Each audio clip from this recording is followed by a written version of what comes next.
میرا جینا میرا مرنا الہی تیری خاطر ہو۔ ایک دفعہ ہمارا جانا ہوا شکارپور سے آگے، تو مجھے ساتھیوں نے کہا کہ سندھ اور بلوچستان ان دونوں صوبوں میں جتنے ڈاکو ہیں جو موٹر سائیکلیں چوری کرتے ہیں، لوگوں کو اٹھا کے لے جاتے ہیں، پھر پرچیاں بھیجتے ہیں، 2 کروڑ جمع کراؤ پھر چھوڑیں گے اسے، ان سب کا سردار رہتا ہے فلاں جنگل میں، اگر آپ کہیں تو ان کے پاس لے چلیں، آپ چل کے ان کو تبلیغ کریں، دعوت دیں۔ میں نے کہا بہت اچھا بھائی، ایسا آدمی سدھر جائے تو کیا ہی بات ہے۔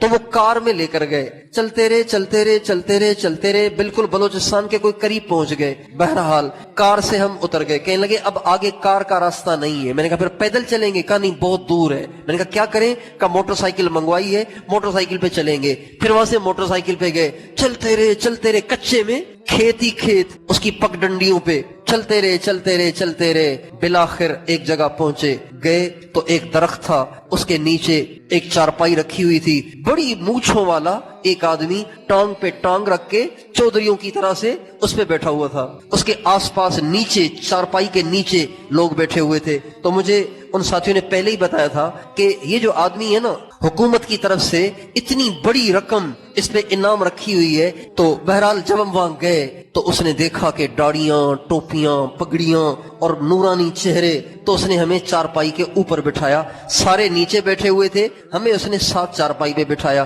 جب بات شروع ہوئی، اس کو دعوت دینا شروع کی، تو وہ دعوت تو بس ایسے ہی جیسے سن رہا تھا، نہیں سن رہا تھا، اس پہ بظاہر کوئی اثر نہیں ہو رہا تھا۔ اور جب اگلا اثر نہ لے رہا ہو نا، تو پھر کہنے والے سے موضوع ہی نہیں بنتا، بات ہی نہیں بنتی۔ تو بات تو اسے لمبی کی، لیکن اس کی سمجھ میں شاید ککھ بھی نہیں آیا، نہ اس نے کوئی اثر لیا۔ آخر میں نے اسے کہا کہ سائیں آپ کوشش کریں، کچھ نمازیں شروع کر دیں، اور اللہ توفیق دے تو کچھ تبلیغ میں 3 دن لگائیں، انشاءاللہ جا کے آپ کو بڑا فائدہ ہوگا، آپ کو بڑا سکون ملے گا۔ بہرحال ہاں ہوں کرتا رہا۔ جب ہم اٹھنے لگے نا، جب ہم وہاں سے اٹھ کے جانے لگے، تو اس نے کہا سائیں آپ نیک آدمی ہیں، تو میں آپ سے ایک دعا کرانا چاہتا ہوں، آپ دعا کر دیں میرے لیے۔ میں نے کہا کیا؟ کہ زندگی گزر گئی برائیوں میں، بدماشیوں میں، بس ایک دل میں تمنا ہے جو بھی پوری نہیں ہوئی، اس کی اگر آپ دعا کر دیں۔ میں نے کہا کیا؟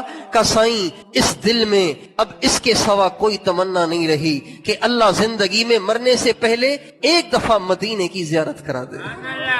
یہ کہہ کے وہ آنسوؤں کے ساتھ رونے لگے۔ وہ دن خدا کرے کہ مدینے کو جائیں ہم، خاک درے رسول کا سرما لگائیں ہم۔ ہمارا فاسق سے فاسق بھی، ہمارا فاجر سے فاجر بھی، ہمارا بڑے سے بڑا بدماش بھی، ہمارا چور بھی، ہمارا ڈاکو بھی، ہمارا شراب کے نشے میں چور بھی، ہمارا چرسی بھی، ہمارا ہیرونچی بھی، ہمارا افیمی بھی آقا دو جہاں سے پیار ضرور کرتا ہے۔